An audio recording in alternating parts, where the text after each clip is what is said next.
HarperCollins presents How We Fish, written and read by John Bailey and Paul Whitehouse. Hello, Paul Whitehouse here. Bob Mortimer very kindly wrote us a foreword for this book, but was unable to come into the studio for the audiobook recording. Instead, he did it on his phone from his toilet. And that might be why it sounds slightly different to the rest of the audiobook. Now, over to Bob. Hello, Bob Mortimer here. You don't meet many extraordinary people in life, but I've been lucky enough to share a friendship with two of them, Messrs. Bailey and Whitehouse, the authors of this superb book. Over these last 6 years, they have both been teaching me how to catch fish in our rivers and lakes, and now they have decided to do the same for you. I recommend you listen very carefully to their advice. I always did, and now I have a £30 pike to my name. £28 according to John and Paul. If you're already part of the angling fraternity, then you will be very familiar with the exploits and writings of John. He is quite simply a legend, a slightly bow-legged one at the very top of his chosen profession.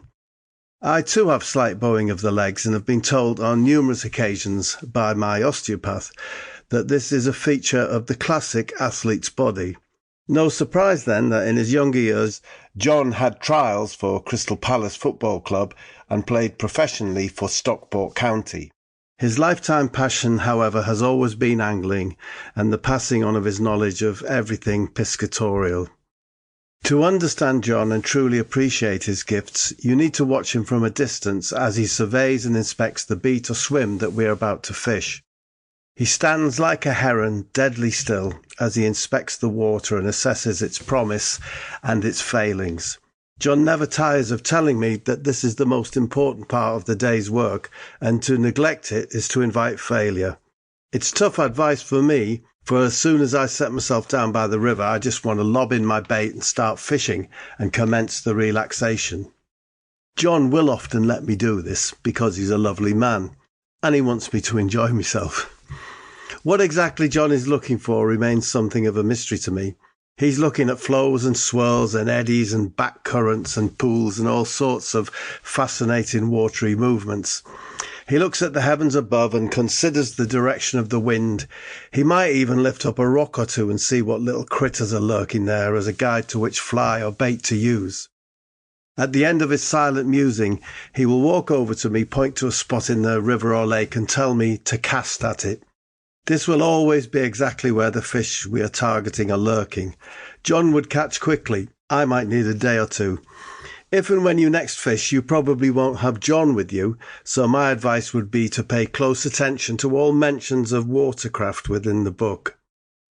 John is, of course, the fishing consultant for the Gone Fishing TV show. When it comes down to where we fish and how we fish, he is the master of that domain. Paul and I may chip in with suggestions of an area we would like to visit, and I will always suggest that we once again go in search of a large perch. We still haven't got one. But John will shape and design the fishing side of the episode. When we arrive at the riverbank, John and Paul will always form a little huddle to discuss tactics and tackle and whatever else serious fishermen talk about prior to the first cast of the day. Proper anglers love these chats, a great opportunity to display their knowledge, learn off each other and display their latest bit of kit. John will already have prepared my rod, so I just cast away, desperate to catch something before the experts do. As soon as we start filming, John watches me like a hawk, and whenever there is an opportunity, pops down and tells me what I'm doing right and what I'm doing wrong. If I'm float fishing, he will also give me a tally of the number of bites I've missed. He has the patience of a saint. John likes to keep things simple. A good example is when he takes us fishing for barbel, and he just attaches a great big lump of luncheon meat to a hook and casts it in for the fish to find. For me, the simplest techniques are the most rewarding, and you will find them all explained here in this book. I still haven't cracked the art of fly fishing, despite hours of tutorials with Paul. I've started taking my eldest son fishing at my local carp fishery. The lake is peppered with anglers with hundreds of pounds worth of gear and electronic nonsense, fishing with mysterious synthetic and flavoured baits.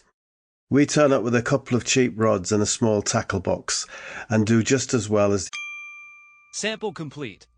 Ready to continue?